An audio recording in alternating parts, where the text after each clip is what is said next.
ইমোতে, সামাজিক যোগাযোগের মাধ্যমে, মোবাইলে, SMS-এ বিভিন্নভাবে আমরা এই সমস্ত ইমোজি এবং এই আইকন এগুলো আমরা ব্যবহার করি। এগুলো ব্যবহার করা জায়েজ আছে কি না, এটা নিয়ে ওলামায়ে কেরামের গবেষণার খোলাসা এবং সার সংক্ষেপ যদি বলতে যাই, তাহলে বলা যায় যে এটি শর্ত সাপেক্ষে জায়েজ আছে, শর্ত সাপেক্ষে জায়েজ আছে।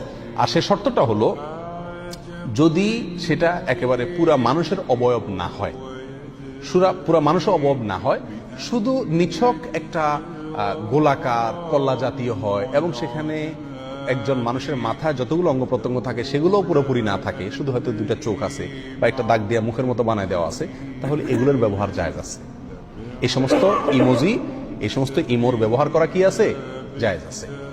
এ ব্যাপারে শেখ সালেহ আল মুনাজ্জেদ হাফিজাহুল্লাহ তিনি তার একটা দীর্ঘ ফতোয়াতে বিস্তারিত আলোচনা করেছেন।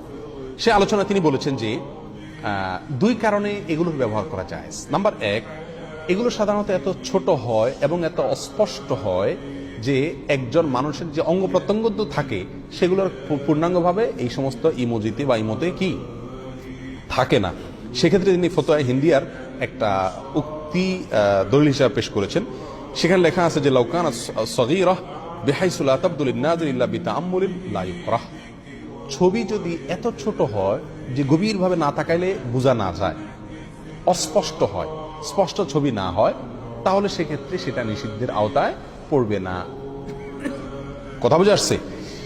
এবং এক্ষেত্রে অন্যান্য ফিকহাতেও ওলামায়ে কেরামের মত প্রায় একই, যে ছবি যদি অস্পষ্ট হয় সেটা অসুবিধা নাই। এখন একটা গ্লাসে বা একটা বোতলে গোল করে একটা বৃত্ত আঁকলেন এবং সেখানে এরকম দুইটা দাগ দিয়ে চোখের মতো বানা দিলেন, অথবা একটা দাগ দিয়ে মুখের মতো বানা দিলেন, তো এটা মানুষের কল্লার মতো দেখা গেলেও এটা আসলে মানুষের কল্লা না, বিধায় এটা কি নয়, নিষিদ্ধের আওতায় পড়বে না।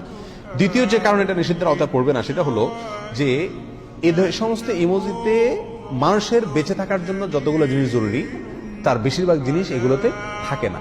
যেমন বুক থাকে না, পেট থাকে না, পিঠ থাকে না, চোখ থাকে না, কান থাকে না, অনেক সময় নাক থাকে না, এক এক সময় এক একটা গুরুত্বপূর্ণ অঙ্গ থাকে না।